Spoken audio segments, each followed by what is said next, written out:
Dear students, welcome to this presentation. This is on a methodological issue, and that is of chi-square test.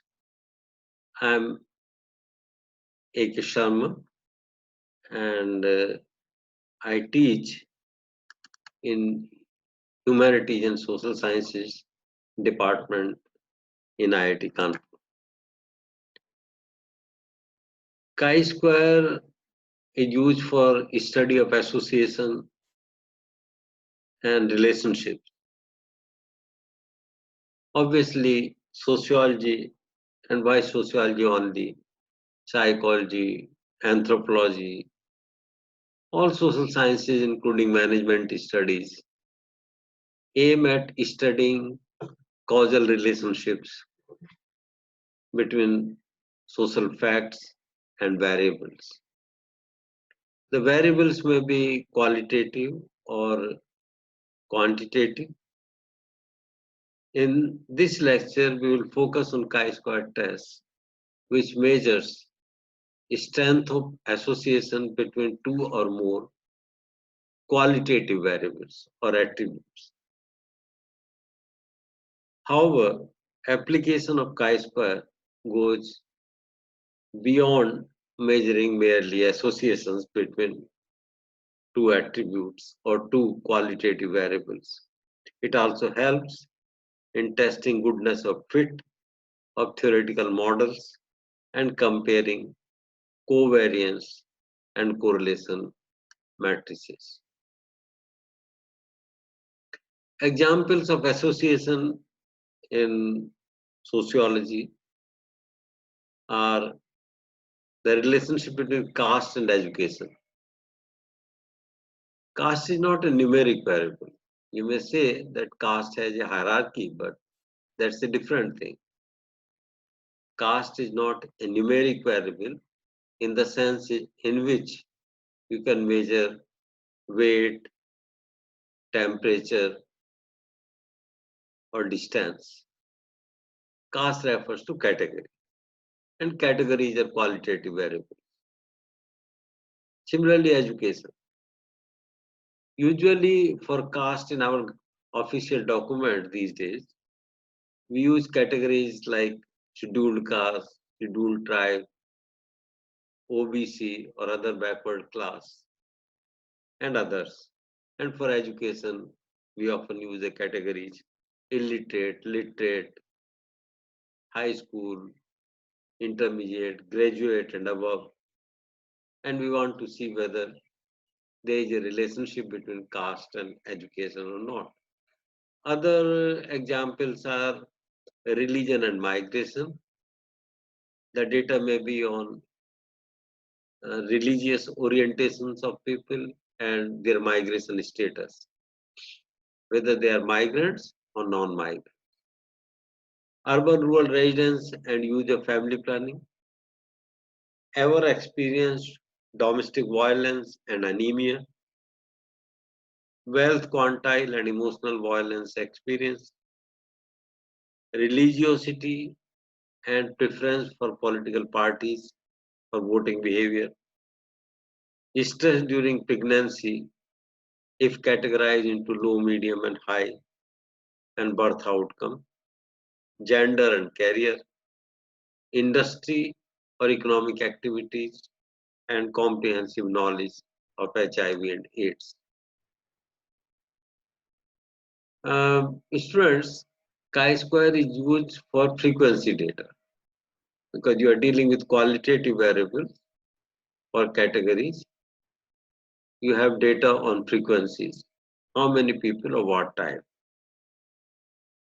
You use chi-square when you have data in which a sample is cross-classified according to two and sometimes more attributes, and this results into a contingency table consisting of R rows and C columns. The number of cells in that contingency is R multiplied by C. and there is an additional row of marginal totals and an additional column of marginal totals. Chi-square test has wide applications for measuring strength of association between two attributes, for testing hypotheses regarding independence of two attributes based on sample data. Friends, chi-square is also the name of a theoretical probability distribution called chi-square. Now, this distribution actually refers to a family of distribution. It's not one specific exact distribution. It refers to a family of distribution. For example, you may have heard about normal distribution. Now, normal distribution is not one particular distribution. It's a type of distribution. And exactly what you mean by a normal distribution is specified by uh, presenting its mean value sigma, mean value mu, and standard deviation sigma. When you know mu and sigma, mean and standard deviation, then only a normal distribution can be specified.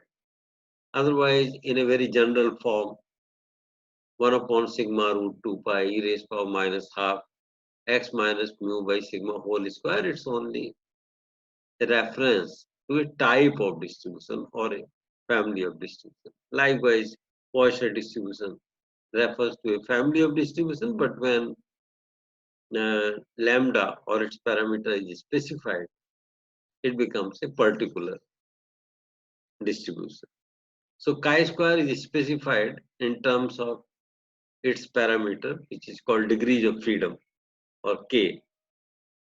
The values of chi-square vary from 0 to infinity, since it is a square, uh, and uh, therefore its values cannot be negative. Uh, they vary from 0 to infinity. In case of normal distribution, you have values varying from minus infinity to plus infinity. But in chi-square, values vary from 0 to infinity. Chi-square is used for comparing observed and expected frequencies for testing goodness of fit of a theoretical model. It can also be used for testing goodness of fit of any type of model, not only for frequencies, but also for many other types of distribution like structural equation model or simultaneous equation model. Uh, you will learn about this thing when you learn about path analysis, factor analysis, exploratory factor analysis, confirmatory factor analysis. When you build models containing not only observable or observed variables, but also certain latent variables or constructs and relationships. You make hypotheses regarding relationships between them. Then you fit a model and finally test to what extent your model fits the empirical data. For that purpose also chi-square can be used. But in this presentation, I am focusing on chi-square for contingency table, and I will give some simple examples of that. Now this chi-square can be written as chi-square equal to sigma in parenthesis O minus E whole square divided by E, where chi-square is the test statistic. Sigma refers to the sum of O to observed frequencies and E to expected frequencies. Whenever you want to compare observed and expected frequencies, you can use chi-square. This chi-square follows a chi-square distribution with degrees of freedom k equal to n minus 1 minus m, where n is the number of comparisons and m is the number of parameters of the model which are estimated from the data. Oftentimes, students confuse between this n and n used in calculation of degrees of freedom in analysis of variance. There, in analysis of variance or ANOVA, n refers to total number of observations, but here n refers to number of categories that we are comparing. We may be comparing O's and E's of 2 categories or 4 categories or 15 categories, and this 2, 4 or 15, this is what n means, how many categories we are comparing. And this is n minus 1 minus m. M is the number of parameters of the model. For example, if I make no assumption about theoretical distribution and want to test a hypothesis like seasonality in some data and assume that um, there are no seasonal variations in something, and say no seasonal variation in number of birds, then my expected number of birds in any month would be annual birds divided by 12. I'm not fitting a model and I'm not estimating any parameter of the model. So M would be 0. And degrees of freedom will be number of months means 12 minus 1 equal to 11. But if I'm fitting a binomial distribution, then I have a parameter P and M will be 1. If I have a Poisson distribution to fit, I have one parameter lambda and then M would be 1. If I am fitting a normal distribution, then M would be 2, mu and sigma. An example. In an experiment, a coin is tossed 4 times and the distribution of number of heads is obtained.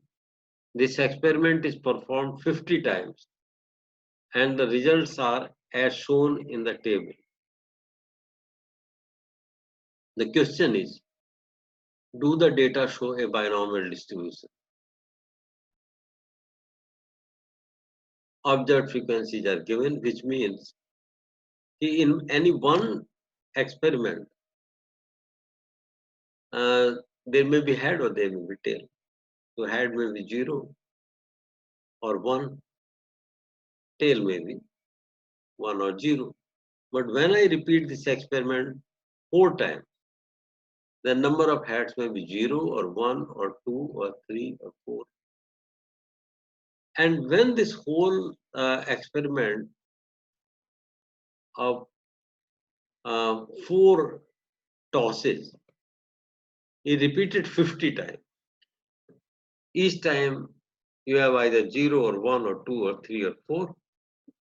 So the outcome of the experiment should be like this.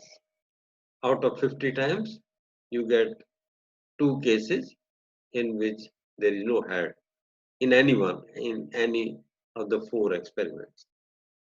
In 10 cases, 1 head, 20 cases, 2 heads, 10 cases, 3 heads, and 8 cases, all 4 heads.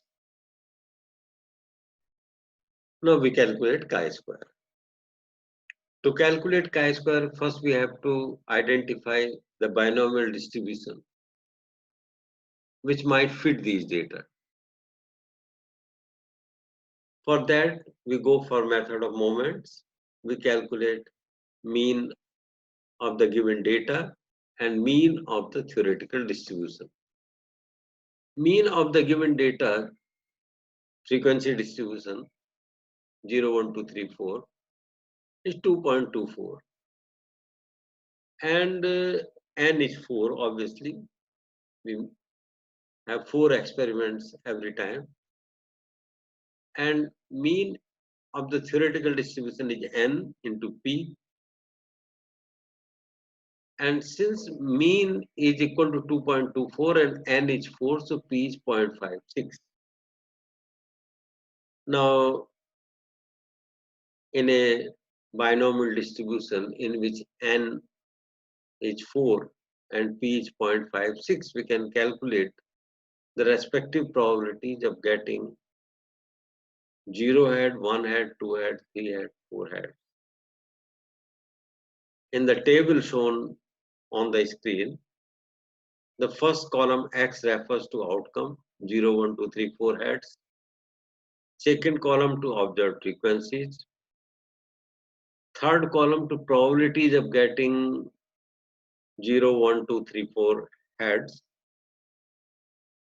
For example, this 0.037, which is the probability of getting a 0 head, has been obtained as 4C0,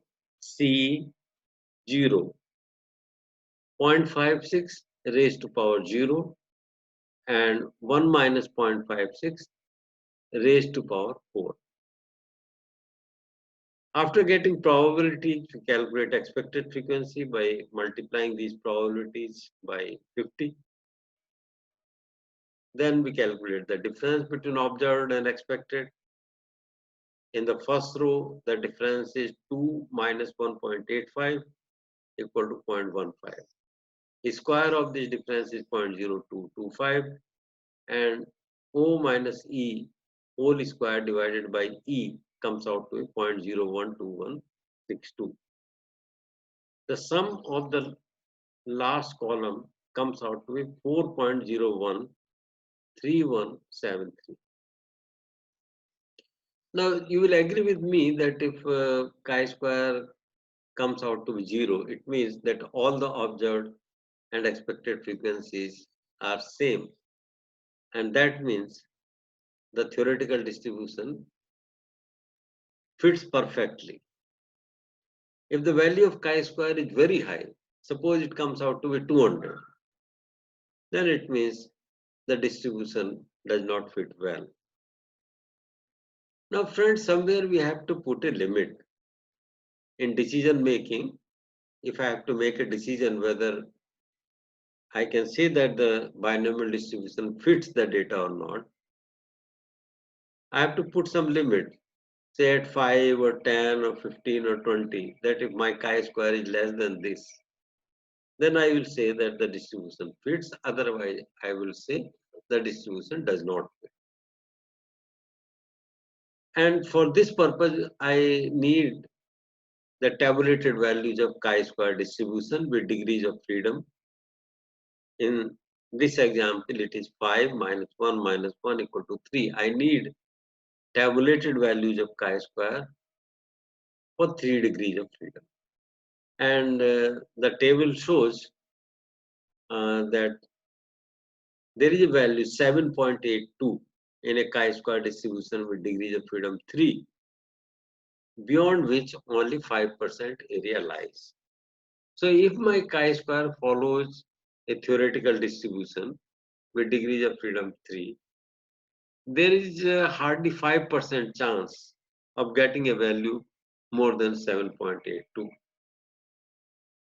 Since my calculated value is 4.013173, which is less than 7.82, I say that it is towards the lower side, and the theoretical distribution, binomial distribution with n equal to 4 and p equal to 0.56 fits the data very well. I cannot reject the null hypothesis that such a binomial distribution fits the data. This is an example of fitness, testing the goodness of fit of a theoretical model to empirical data. Here in the graph, we show a chi-square distribution. The blue area is the p-value and the graph is of chi-square. Chi-square does not always look like that. I will show the variations in chi-square which depend on the degrees of freedom. The distribution of the chi-square statistic is called the chi-square distribution. The chi-square distribution with k degrees of freedom is the distribution of a sum of the squares of k independent standard normal random variables. It is determined by the degrees of freedom. The simplest chi-square distribution is the square of a standard normal distribution with degrees of freedom 1.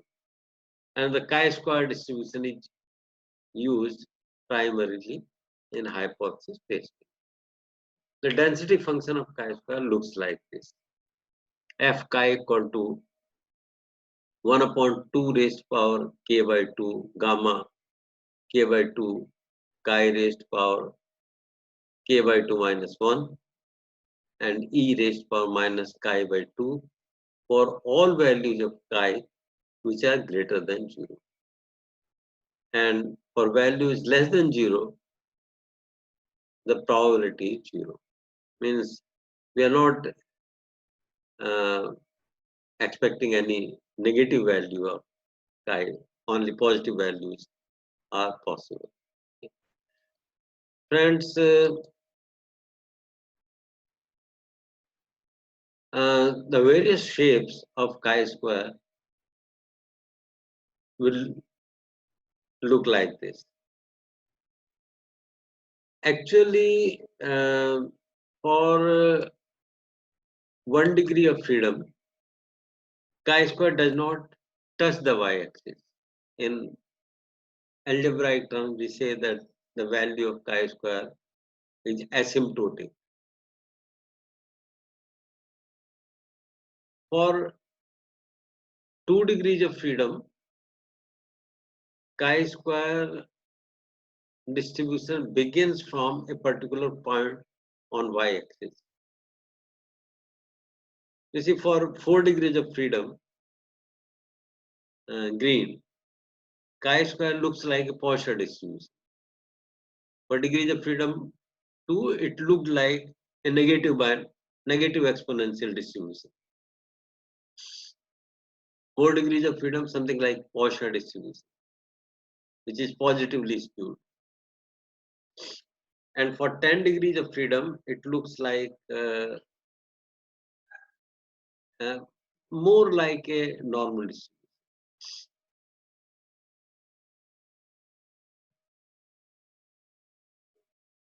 Now, I give example of chi-square for contingency table, with which actually the discussion starts.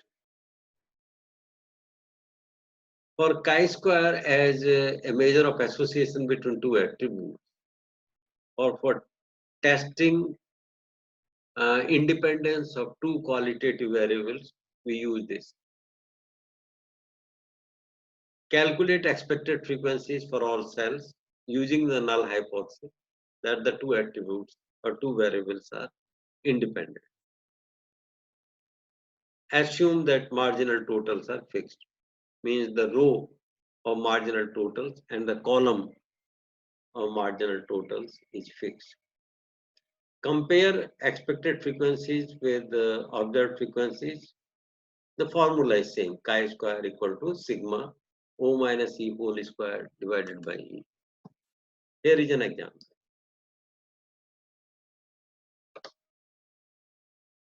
There are data from 7710 subjects or respondents.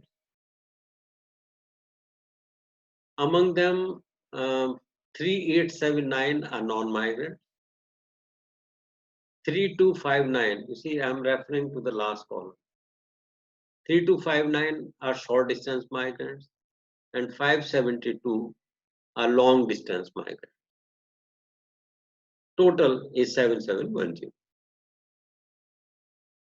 When it comes to data on education, 1321 are illiterate. Refer to the last row of marginal totals.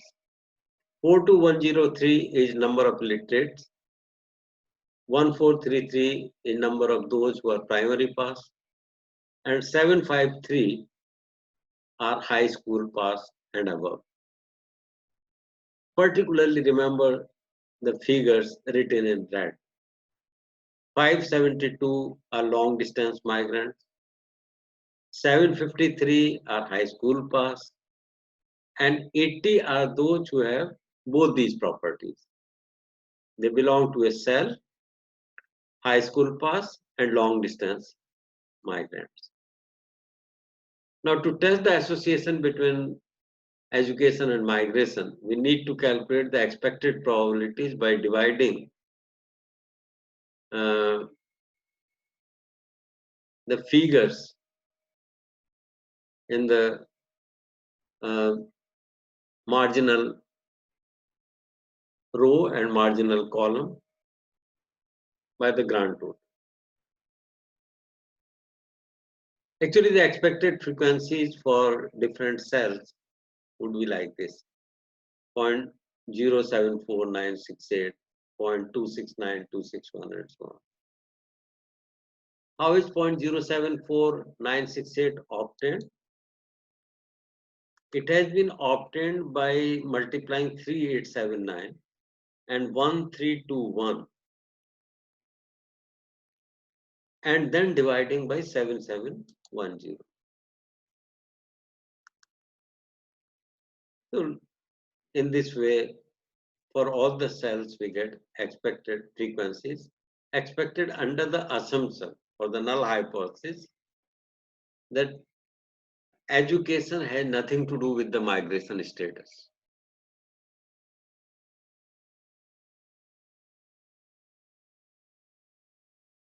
Now here we are using the simple multiplicative rule of probabilities of independent events.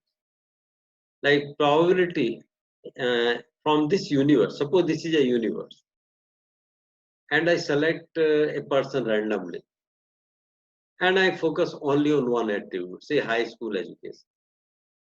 The probability that a person is high school pass is 0.097665. How do I calculate this probability? Because the table shows that the total number of cases is 7710, grand total, or the total sample size. And out of them, 753 are high school pass. So the probability that a randomly selected person from this universe would be high school pass would be 0.097665. Similarly, the probability that the person would be a long distance migrant is 0.074189, because number of long distance migrants is 572 and the total sample size is 7710. Now the probability that a randomly selected person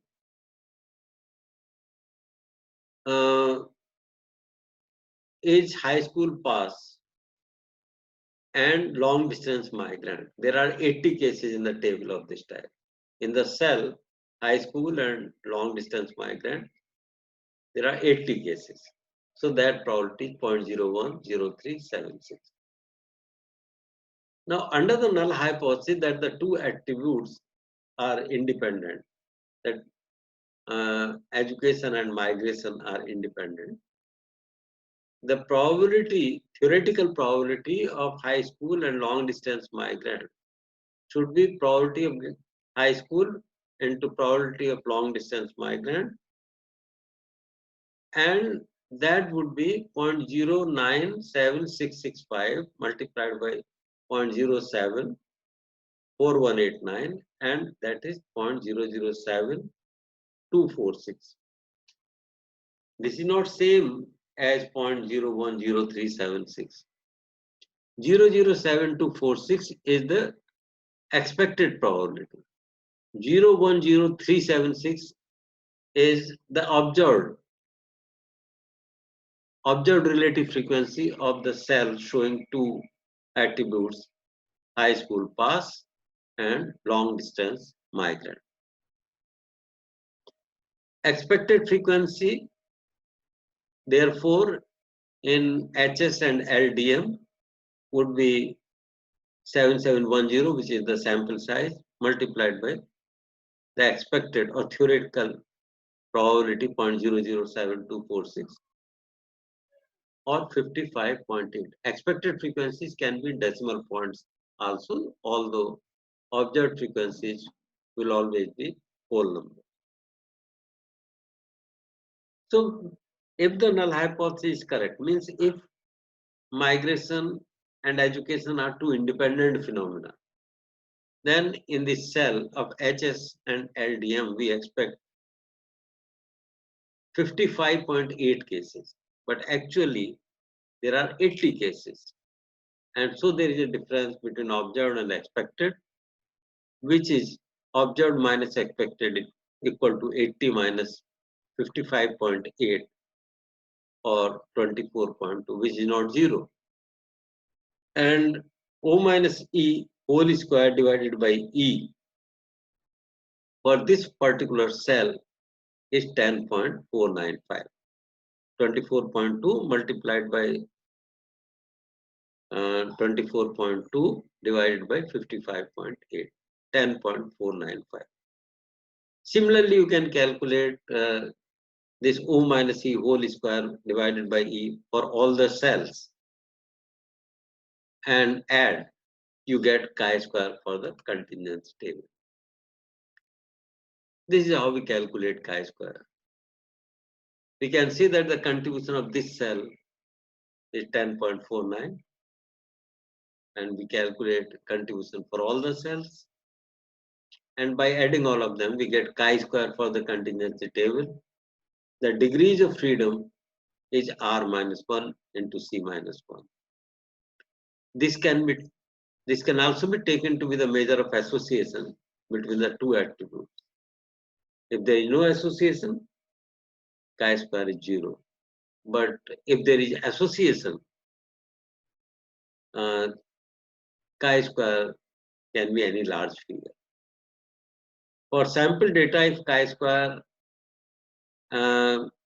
calculated is greater than chi square for 0.05 and appropriate degrees of freedom, then we reject the null hypothesis, as we have done in the earlier example by comparing calculated value of chi square with tabulated value of chi square. So this chi square for contingency table can be used for multivariate tables also, but then expected frequency should be estimated more carefully. The multiplicative rule of probability for three attributes would be probability of A, B, C if all the three events are independent, equal to P probability of A into probability of B into probability of C. In this case now, in multivariate tables, expected frequencies cannot be calculated as row total multiplied by column total divided by grand total. And many of our students are accustomed to calculate estimated frequency by using this formula. This formula can operate only in case of two attributes or two qualitative variables, not in case you have three or more. You have to use the basic formula or basic rule of probability of independent events for estimating theoretical frequency, which will be n, means sample size, multiplied by probability of A and B and C. Now, one beauty of chi-square test is that it can be subdivided and one can know from which categories or from which cells major contribution to association between two variables come. Now here Toward the end, I thought that let me give a very, very simple example of a 2 by 2 table. Very simple, anybody can do. In case of 2 by 2 table, 2 rows, 2 columns, there are 2 variables A and B. So 2 categories of A, A1, A2, 2 categories of B, B1, B2. Data are obtained from 300 cases. 200 belong to B1, 100 to B2, 100 to A1, 200 to A2. And there are 60 cases which show property A1, B1, 140 cases which show property B1, A2, 40 cases which show property B2, A1, and 60 cases which show property B2, A2. Expected frequencies can be calculated by that usual well understood formula, row total multiplied by column total divided by grand total. So for A1, B1, for example, observed is 60 and expected would be the row total is 200, column total is 100. So 200 into 100 divided by grand total of 300 and we get 66.7. Likewise, we can calculate expected frequencies in other cells also. You can observe that in this particular type of simplified contingency table 2 by 2, you know any one cell, theoretical frequency in any one cell, you can calculate other three simply by subtracting from respective row totals and column totals. This is the meaning of degrees of freedom being 1.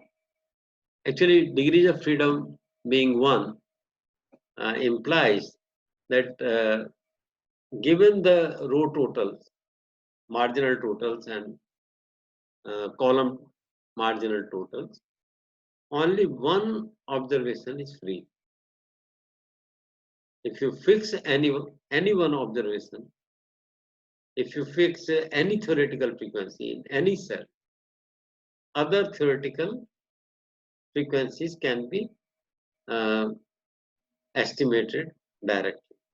You cannot have two cell frequencies of your choice.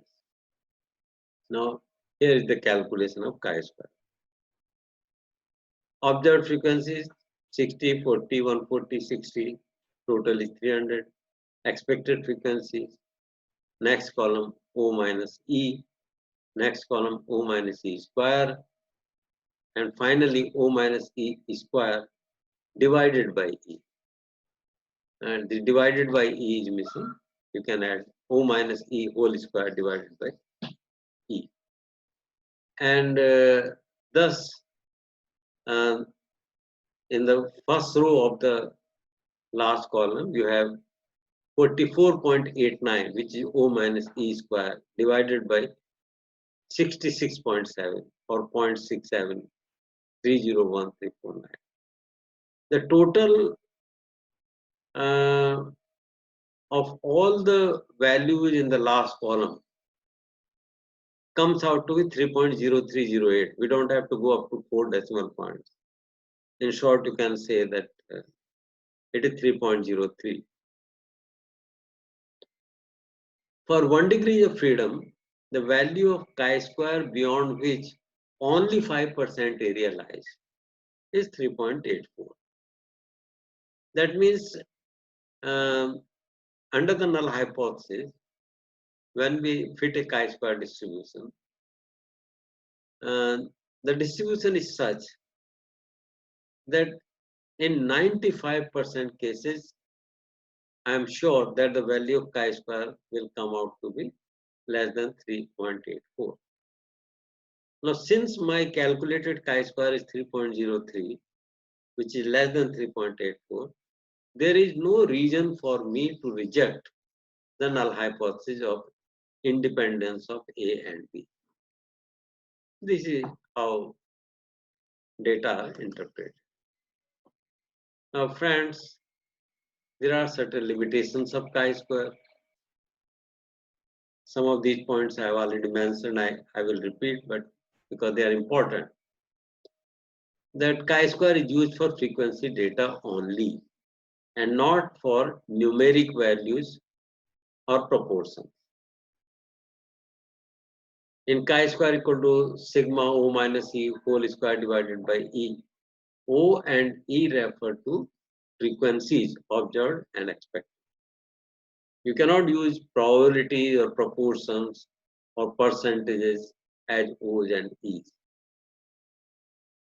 Another assumption, because chi-square is a continuous probability distribution, no expected frequency should be too small. Now, there may be some controversy regarding what is the meaning of too small for a contingency table. It to define too small may also depend on the sample size, but generally, let me suggest an ad hoc rule that no theoretical frequency or no expected frequency should be less than 5. Another limitation of chi-square is that just by looking at the value of chi-square, you cannot say whether two attributes are independent or not.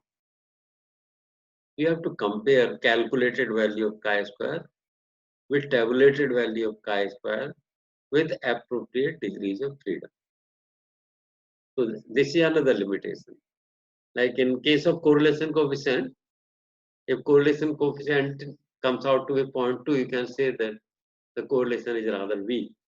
If it is 0.85, you can say that the correlation is quite high, strong.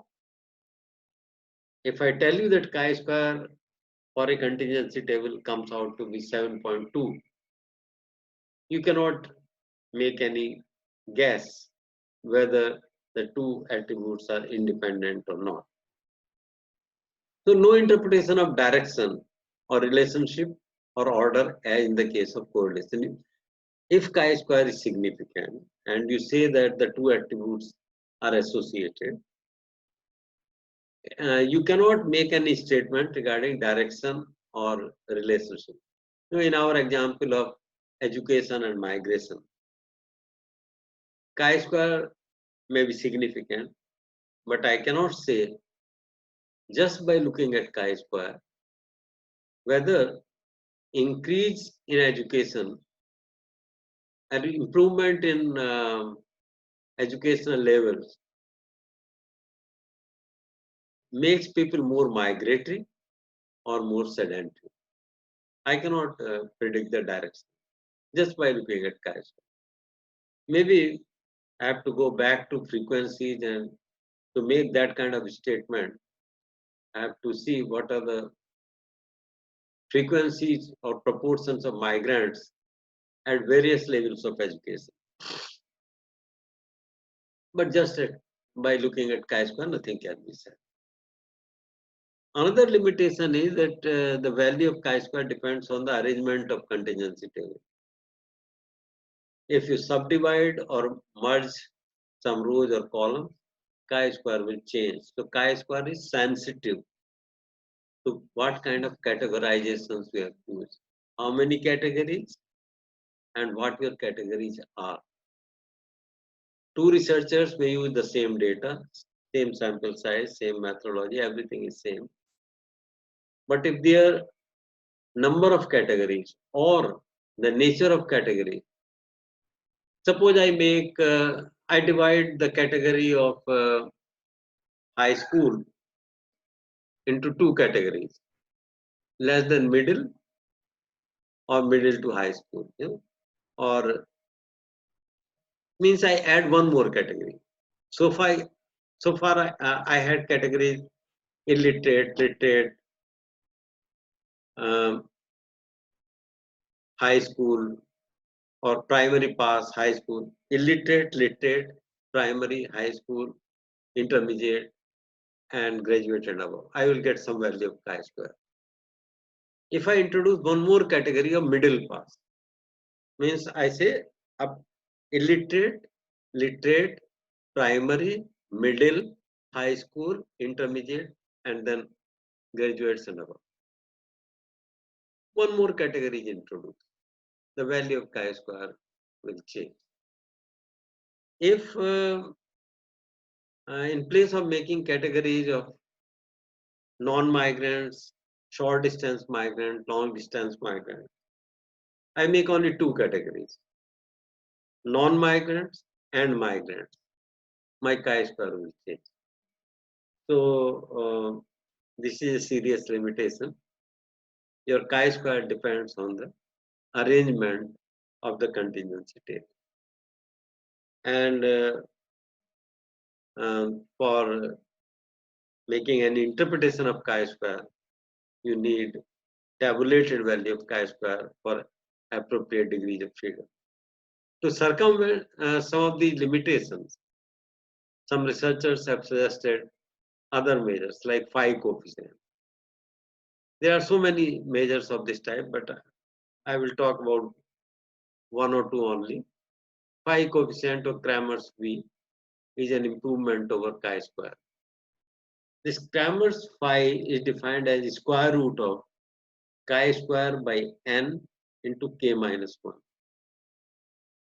For 2 by 2 contingency table,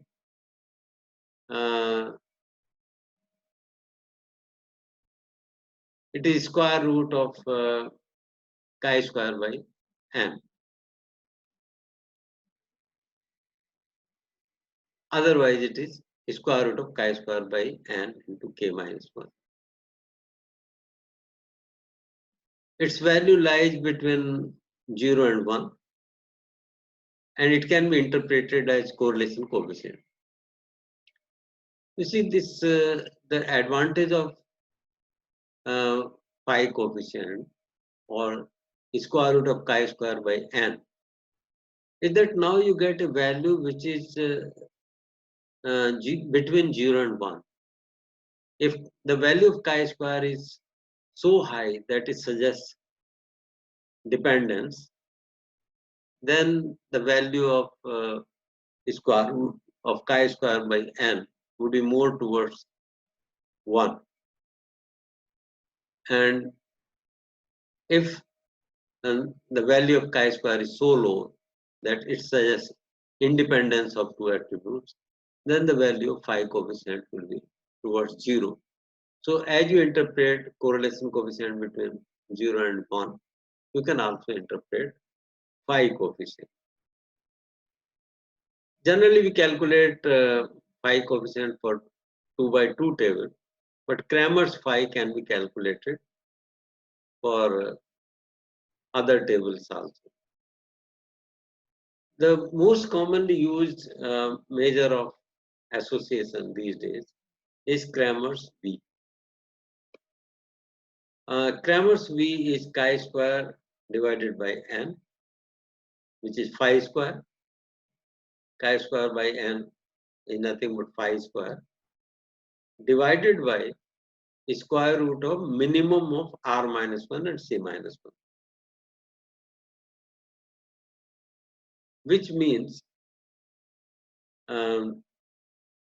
whichever is lower, number of rows is lower or number of columns is lower. Suppose I have a contingency table with 4 rows and 5 columns. Then minimum of r minus 1, c minus 1 would be 4 minus 1 for 3. So it will be phi square divided by square root of 3. It also lies between 0 and 1, and it does not depend on sample size.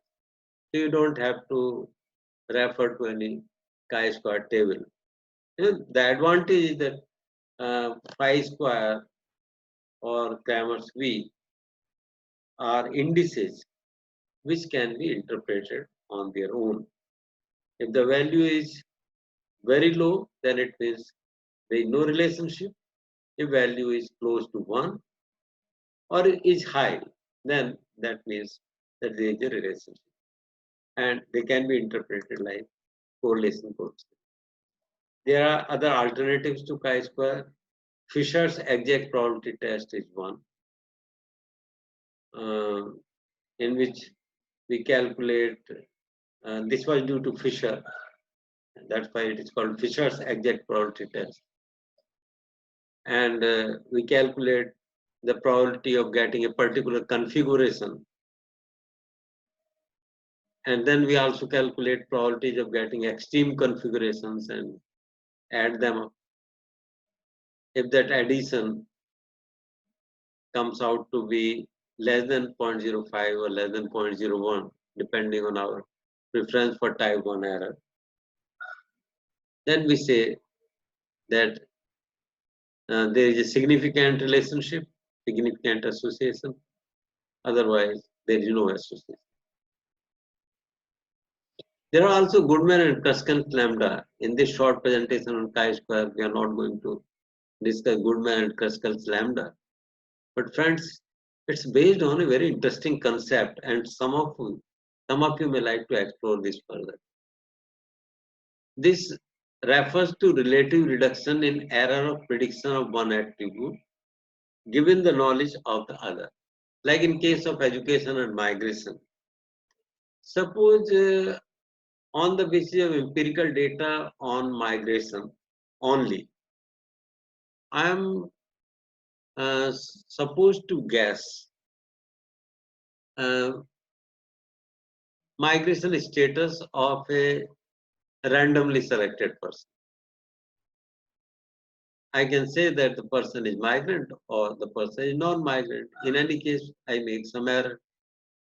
So there is a probability of predicting that the person is migrant or the probability of predicting that the person is non-migrant based on data on migration only, and probability of making an error can be computed.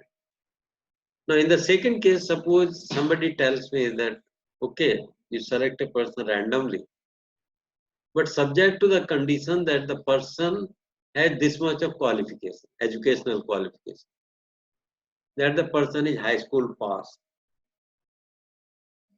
Again, I will make some error in predicting the migration status. If there is a reduction in making the correct guess about migration status, can we not say that the two attributes are significantly associated? What does association mean? Association means that with the knowledge of one, I can predict the status of the other characteristic. There are also measures based on information theory, for example, entropy and redundancy. Now, friends, in addition to qualitative analysis, although most of you will need chi-square for contingency table or for testing goodness of fit of a theoretical model, like binomial distribution, Poisson distribution, normal distribution. Mostly chi-square for contingency table. But just it will be good to know that chi-square is also used for comparing covariance and correlation matrices. If you have ever seen computer output for factor analysis, before it gives other things, it gives KMO and whether Bartlett's test of sphericity is statistically significant or not. This significance of Bartlett's test of sphericity actually is testing the hypothesis that the variables are completely independent. That means all the correlations between variables are zeros. So if you make a correlation matrix, you get an identity matrix. And comparison between your observed correlation matrix and identity matrix is examined by using chi-square. You may not have heard about this kind of use of chi-square. If you have done only contingency table analysis, then you have not done this. So in addition to testing goodness of fit of theoretical models, like binomial distribution, Poisson distribution, normal distribution, or for testing measure of association between two or more attributes, you can also use chi-square for covariance and correlation matrix. A structural equation model is often proposed by empirical researchers showing the various linkages between observed measures, variables, and latent factors or constructs discovered from the data analysis. These constructs are the certain hidden properties of individuals and respondents which are linked with the measured variables, either as the combined effects or as causes. Covariance or correlation matrices constitute the inputs in these models. And once a model is developed, covariance and correlation matrices are estimated again. And like in testing fitness of binomial model, we compare observed and expected frequencies. Here we compare observed and estimated correlation matrices or covariance matrices. Chi-square is used to compare them and to test whether the differences are statistically significant. Statistical significance will mean that the two observed and theoretical matrices differ from each other. And that means your model does not fit the data. One can compare correlation matrix with identity matrix, as I said, to establish that different variables share some relationship. In simple sociological applications, you can use chi-square if you have data on two attributes and sample data are cross-classified according to these attributes. You have frequency data to calculate chi-square, fix alpha. We can talk about fixing alpha in another presentation. Compare the calculated value of chi-square with tabulated value. If the calculated value is less than the tabulated value, do not reject the null hypothesis of independence. If more, reject the null hypothesis. Analyze categories which are responsible for dependence if chi-square is statistically significant. Here I would like to add that, friends, in statistics or in science in general, we never prove anything right. We cannot say that our model actually fits. To be more precise, we can only say that we cannot reject the null hypothesis that the model fits. Because to the same set of data, two or more models can fit.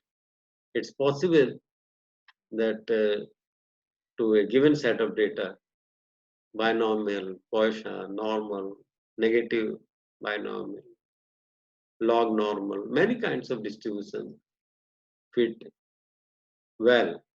And therefore, it's in place of saying that a normal distribution fits or a binomial distribution fits, I should better say that the hypothesis that a normal distribution fits the data cannot be rejected on the basis of empirical data. Now, this rejection of hypothesis of independence also depends on alpha, whether you go for 1% significance or 5% significance. There may be calculated values of chi-square which will prove to be statistically significant at 5% level of significance, but not at 1% level of significance. And the whole test also depends on sample size. Remember, imagine that in an interesting exercise, take a contingency table and multiply all the frequencies by 5. So all the cell frequencies, um, the row of marginal total, the column of marginal total, all frequencies are multiplied by 5. Grand total is also multiplied by 5. Now common sense says that if all the frequencies, if all the cell frequencies are multiplied by 5, the pattern of relationship has not changed. Only sample size has changed. But you will find that chi square will become 5 times. So chi square in itself is not dependable. And now we remember that phi coefficient is square root of chi square by n, or Cramer's V, remain unchanged. So that is the significance of Cramer's V over chi square. That Cramer's V will not change, but sample size can change your chi square. So friends, we have talked about chi square, and two examples are given. In one example, chi square was used to test goodness of fit of a simple binomial distribution, and another example, chi square was used for measuring strength of association between two attributes, or for testing uh, the hypothesis that the two attributes are statistically independent. Chi-square is also used in structural equation model, path analysis, or simultaneous equation model, or factor analysis, exploratory, confirmatory factor analysis, for testing goodness of fit of the model. I think for beginners, it's okay if you can solve the problems related to contingency table. Take a contingency table, assume that the two attributes are independent, calculate expected frequencies, calculate chi-square for each cell, add chi-squares for all the cells, means calculate chi-square equal to sigma O minus E whole square divided by E, and find out chi-square for appropriate degrees of freedom from the table at 5% level of significance. Compare the two. If calculated value is lower than the tabulated value, then your null hypothesis cannot be rejected. And if calculated value is higher than the tabulated value, then the null hypothesis of independence is rejected. And that means that the two qualitative variables or attributes are dependent. Which one is dependent, which one is independent, cannot be said by analysis of chi-square. And a limitation of chi-square is that the arrangement or the order or number of categories and the way you have formed your categories of your attributes will determine what will be your value of chi-square. Chi-square also depends on size of sample, and chi-square should not be used if theoretical frequencies are less than 5. Thank you very much. I hope this presentation has been of some use to you.